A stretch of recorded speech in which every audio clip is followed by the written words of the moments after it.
Hey, good evening, everybody. This is Ben Powers with the Commander's Voice. My guest tonight is Mr. David Huntley. He's the fourth author we've been interviewing on the podcast, and I'm really excited to talk with him tonight because he is the first survivor of World War II that we've had the opportunity to interview, and he's also the first non-service member. He grew up during the London Blitz, and he has some amazing stories to tell. He's a published author. He's written some fantastic stuff that we'll get to talking about that as well. So, David, welcome. Many thanks. Appreciate it. So we're very excited to have you here, sir. So the first thing I want to talk to you about is, I'm assuming, but I'd like you to confirm that your experiences growing up kind of informed your motivation to be an author and the topics that you write about. Is that a correct assumption? Yes and no. I mean, growing up, I didn't anticipate being an author, no. I became a businessman from way back.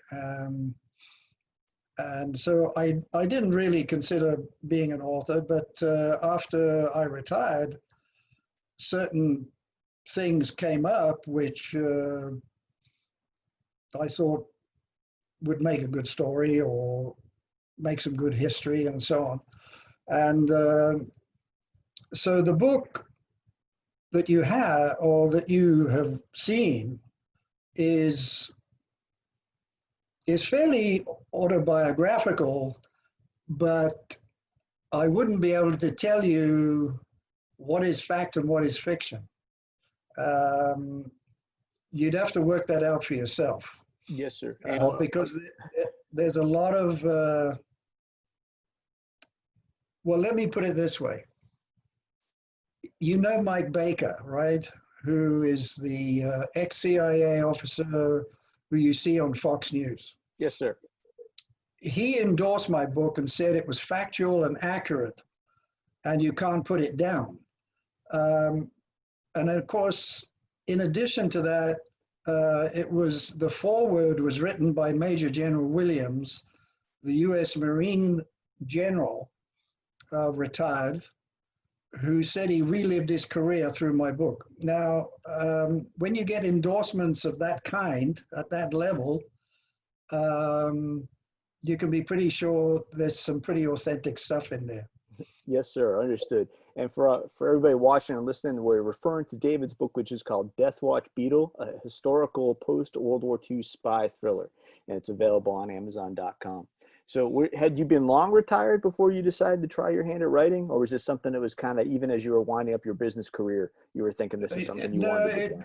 It came a thing after I retired. It actually was, well, first of all, I was a founder of the British American Commerce Association here in Dallas, and I was running that for 17 years in addition to my business. And then I retired from the board of that. But then I was appointed by the British Historical Royal Palaces as a director of Historic Royal Palaces, and I was representing their interest, that charity, here in the United States.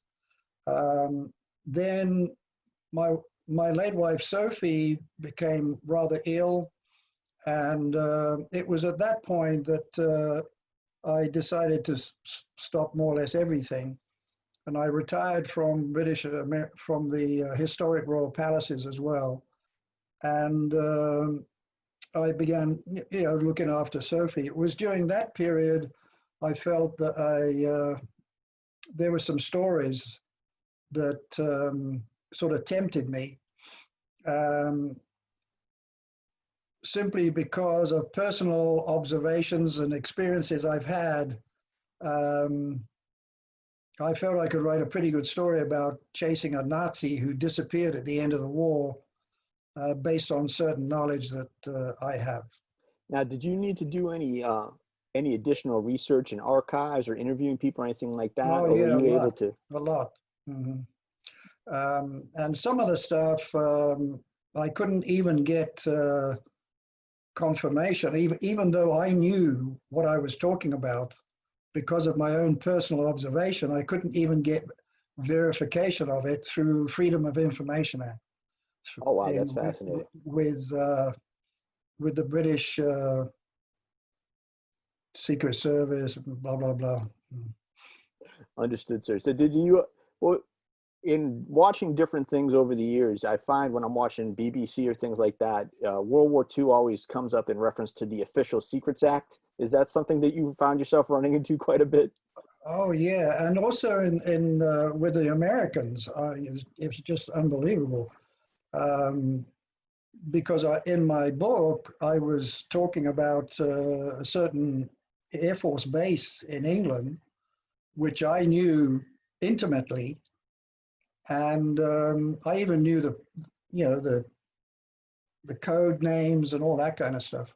And I couldn't even get the American to acknowledge what I was seeking verification of. So it Understood. was So pretty interesting stuff, actually. But anyway, that's, you know, beside the point. I've got another book right now.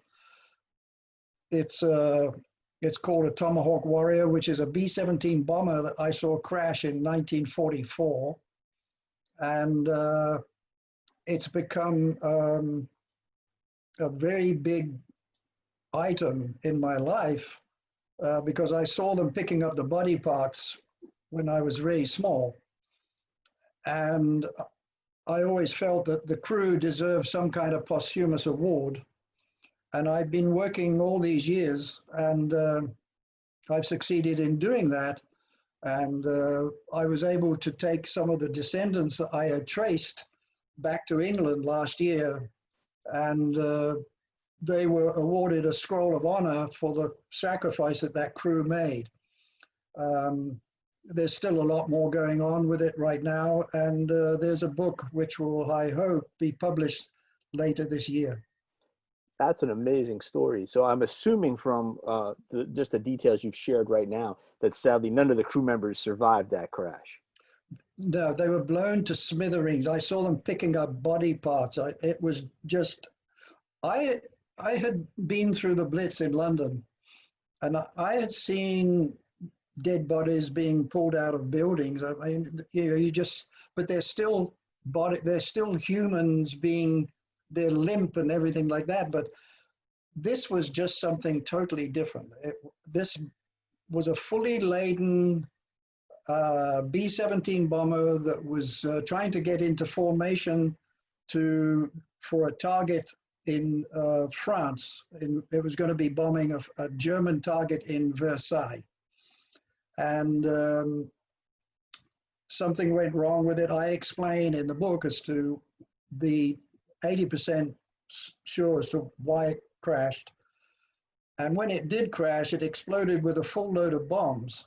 Oh my goodness. And it just blew everything into small pieces, including the crew. And I saw them picking those pieces up and putting them in galvanized bins with the auxiliary crews that were there to pick it up. I was on that crash site within about 40 minutes because it had just passed over our cottage. We had been in London through the whole Blitz, and then my father decided to take us younger boys out of London in June, July 1944 because of the V-1 rockets that were coming in. We'd survived the whole Blitz, but then these things were coming in, and he decided to take us out. And we were in this aunt's cottage in a place called Loudwater, which is a little village about 20 miles outside London. This plane came over early one morning, about 6:30 in the morning. It was just getting light, and it was in big trouble. And we thought it was going to crash on top of us, but it managed to make its way about a mile and a half away and crashed in a farm field. So we knew that that guy who was flying it had obviously tried to avoid crashing in the village. So that's why I dedicated many years in trying to get this crew a posthumous award, and I succeeded in doing that. No, that is fabulous. Now, who actually presented the scroll? What government official, or what level of government? Well, it was a Bucks County. It was a Buckinghamshire County Council. The Buckinghamshire is a very big county in England. It's got a lot of big cities, towns. We don't call them cities over there. London is a city. If you've got a cathedral, then it's a city, but otherwise it's a town. And it's Buckinghamshire, not Buckinghamshire. For Americans, it's when it's a county, it's a shire. But if you were to talk of a shire, which is a single entity, then you can call it a shire. It's very confusing. But yeah, the authorities was the Bucks County Council, but we held the event in the residence of Lord and Countess Howe. And Lord Howe has been a big supporter. I'm now on first name terms with him because he has also been trying to help me get a permanent commemorative marker established just nearby to the crash site. And he thought it was a worthy cause.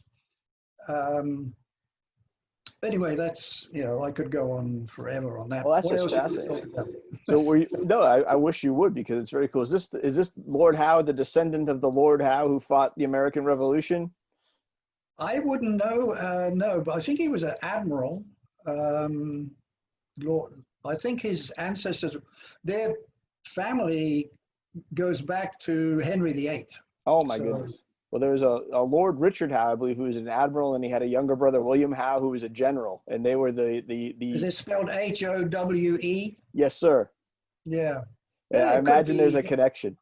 That's absolutely fascinating. To that, yeah, yeah. So when you brought the families back for the presenting of the award, were you able to find descendants for every crew member? No. That is, I was only able to find the descendants of the navigator, who wrote a diary, by the way, and I got the diary. Oh, fabulous. I returned the diary to the descendants of the navigator, who never even knew he had got or written a diary. So they got it back. I had a big ceremony in Detroit last year. I can send you there's a big article in the Jewish, Detroit Jewish News.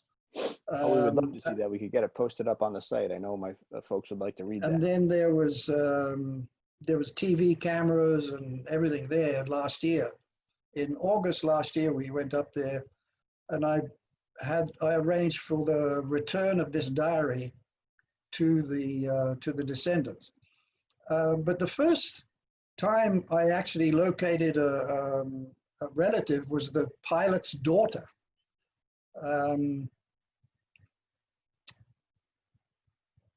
What happened was, this image of this plane had been with me all my life. I told my kids about it growing up, that I'd seen this plane, but I didn't know any detail about it. But then in 2016, I was researching something else, and I came across the 398 Bomb Group of the US 8th Army Air Corps. And on their website, I was just running through it, and I saw this word PENN, P-E-N-N. And I recognized the name, Penn. I said, I know where Penn is. That's in Buckinghamshire. And I carried on reading, and it turns out it was this plane, the Tomahawk Warrior, that had crashed in Penn, which was a village just above us in Loudwater. So I turned to my wife and I said, that is the plane that I saw in 1944. And so that's where it started. I discovered it on the 398 Bomb Group website. So then I decided to put the story of it on my existing book's website. And as a result of that, somebody invited, or one of the big authors of World War II, Ellie Midwood, invited me to join her Facebook group, Second World War club. And I posted a few things on that Facebook group about the website. And then I got a message saying this young lady said that she was the granddaughter of the pilot. So then she introduced me to her mother, and I eventually talked to her mother on the phone. And we had a very emotional call, as you can imagine. Certainly. Here is somebody 70 odd years later, this was 2016, telling her that I'd seen her father remains being picked up out of this field. So, and there were so many, many incredible coincidences that had occurred that caused me to write this book. Let me give you an example. There are so many of these, it's just uncanny what happened. So there's the daughter, right? She never knew her father. He never knew her because she was, her mother was pregnant with her when the Lieutenant Searle, the pilot, was overseas. So it was a very emotional thing. Then some of the coincidences.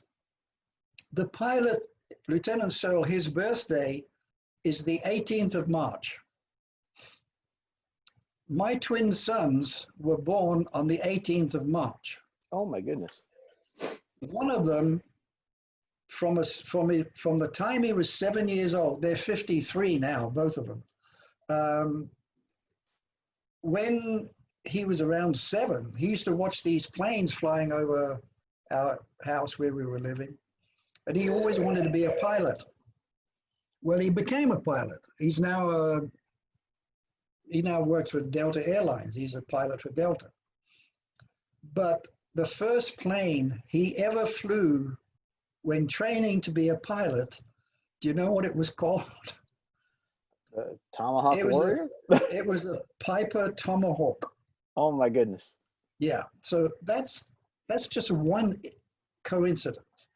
There were many, many more, some others. The pilot had, he had 4 other friends who also were in the forces. One of them was a guy called Joe Chavala. And Joe Chavala was also in the Air Force, or Air Corps. And Joe Kennedy, the brother of Jack Kennedy, was on this special mission, or was supposedly on this special mission. It was called the Aphrodite project. I don't know if you know about it, but it was a secret mission during the war. And Joe Kennedy was a pilot for one of these planes. And he wanted Joe Chavala to join him, to accompany him on this mission. Joe Chavala declined. He said, nah, he didn't want to do it. So he didn't.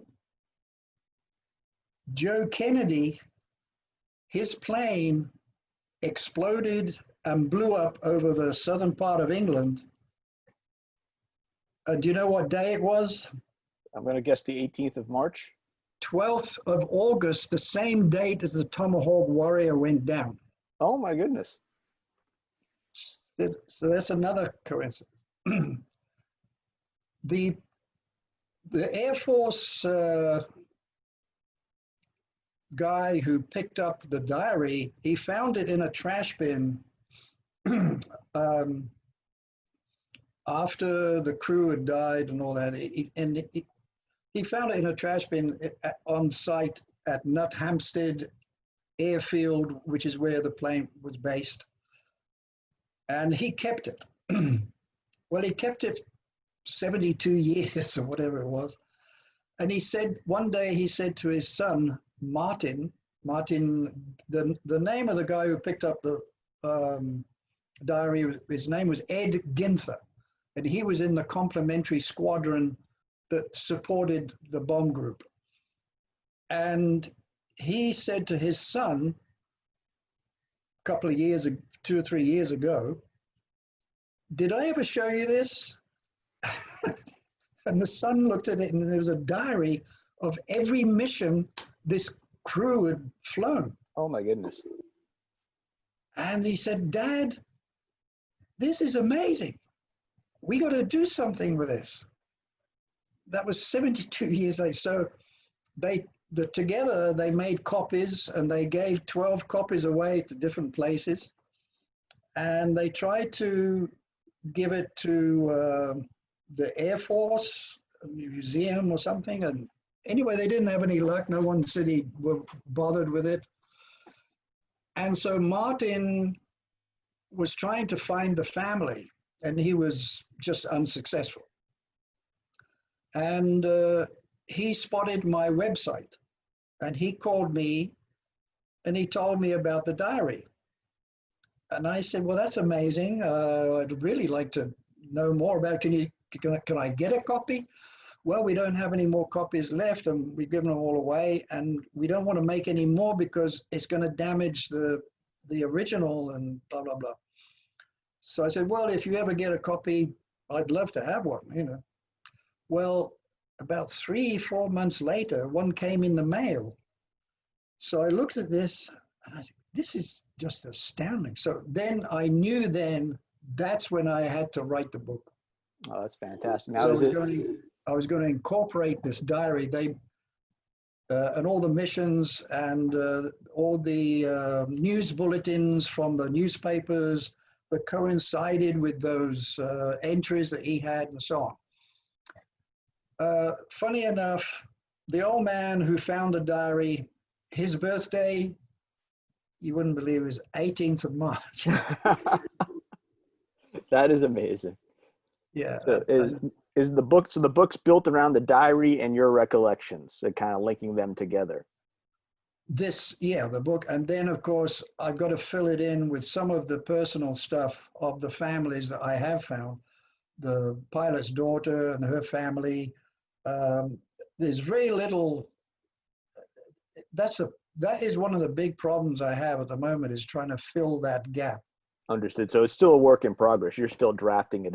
Still work in progress. But I do have 2 literary agents who are very anxious. Well, they're studying my book proposal right now. There's one in England and one in New York. That's outstanding. Well, I certainly hope you keep in touch with us so we can keep an eye on when that might be published. Yeah, it should be pretty interesting. Anyway, getting back to the Blitz, if you want to know something about the Blitz. Well, actually, I wanted to ask now, because you've referred to her several times, because you've mentioned your lovely wife, Sophie. I got to see her pictures on your website. I realized that she passed a few years ago, and my condolences for that. But you had said that she had actually grown up in occupied France. Yes. Mm-hmm. So that's pretty fascinating. Where in France was she living? Okay, it was just outside Paris, near a town called Coulommiers. Coulommiers is the town where they make the brie, or it's very famous for brie. But her village is a village. There are several villages. She was born in Pommeuse, but the villages around there are Font-Moutier and Charnois. When I met her family were in Charnois. But first of all, her family, her parents were Polish Ukraine. They came to France during the pogroms of the early days, long before the conflict with Nazi Germany in 1929. And so she had an older sister and a brother who were already born in Poland. But Sophie was born in 1931 in France. And another sister was born not long after that. So when the Germans invaded, she and her family became part of what the French called the Exode, or known as the Exodus. That's when they had to flee from the Germans as they were invading with their panzers and God knows what else. And they had to get on the road like millions of other French people. And they had to forage for food in abandoned farms. There were, dead cows lying all over the place because they hadn't been milked. They would swell up and die. They had to forage for whatever chickens they could find and kill. They got shot at by Stuka dive bombers. They had to dive into ditches. Because the Germans, the Stuka dive bombers, do you know the screaming noise that the Stuka makes? Yes, sir. That's yes, a sir. special gadget that they put on those planes purely to terrorize civilians. And they terrorize, after all. So then they were on the road for about 3 weeks to 4 weeks, I think it was, something like that. And then, of course, the Germans occupied France. After 6 weeks, they occupied the Yes, sir. France. And then they were ordered to go back home. And so they went back home, and she found that her school had been taken over by the Gestapo. And so she had to move to the boys' school, much to her chagrin. And that was it. But her brother was picked up by the Nazis and sent to work in Germany for the duration of the war under forced labor. Oh my goodness! Did he survive? Yes, I met him after the war. Oh, wonderful! I'm very. We were married in 1955, about 10 years after the war. And did you meet her in France, sir? I beg your pardon? Did you meet her in France? No, I met her in England, and we went to live in Paris together after we were married. Very cosmopolitan. That's fantastic. Oh yeah, I've been all over. That's terrific. Did you find that you had similar experiences growing up? It sounds like she's certainly living under occupation. That must have been a very terrifying experience. But at the same time, living under the Blitz and having to deal with V-1 rockets and things, that must have given you sort of a common outlook about how to grow up a little faster than kids today. That is absolutely true. I had a very common experience. In her case, because they were living in a rural community and they had a little small holding type thing, a few chickens and kept rabbits and what have you. They never were hungry for food. They had plenty of food. Unlike me in the Blitz, I was always hungry. We never saw an egg during the whole war. It was all dried eggs and so on.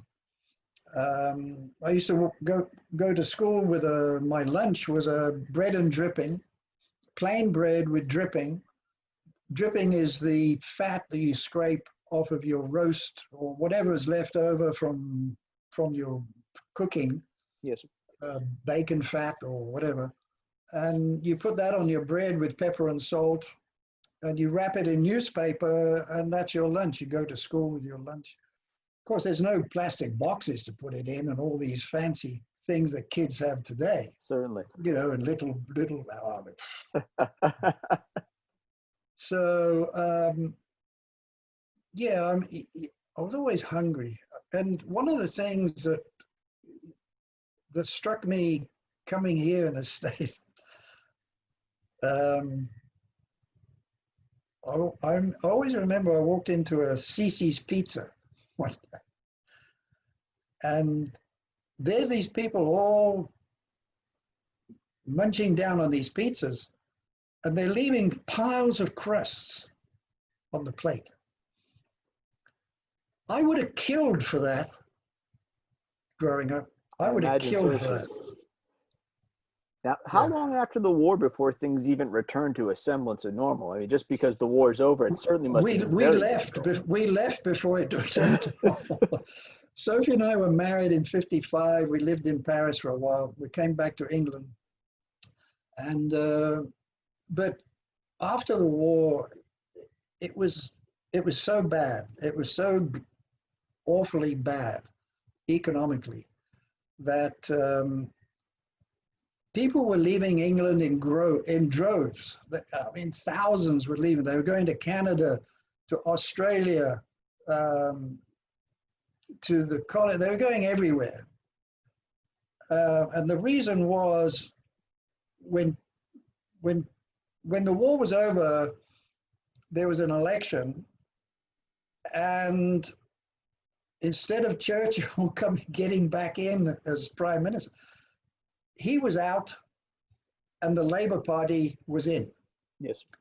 The Labour Party, of course, then applied socialism to the extreme. I don't want to talk about politics, but if you want to know what socialism is like,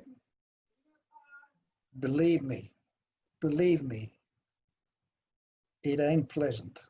Understood, sir. Well, I appreciate you sharing that information. It was just horrendous. The Labour government nationalized everything. And when I mean everything, they nationalized everything. They nationalized the lorries on the roads, or the trucks. You call them trucks, we call them lorries. It became the British Road Services. That was a government-owned entity. If you wanted to ship timber from here to there, you had to ask the government agency for a truck to come and take it. It was a British Road. It had it on top of the cab, British Road Services. I know my father was a driver for them. So there was that. There was the nationalization of the railways. We had these beautiful railways. The different areas, the different regions of England had these magnificent railways, Southwestern Railway, the Northeastern Railway, and so on. They all had these beautiful trains in different colors, right? When England nationalized the railways, it all became this dirty brown color.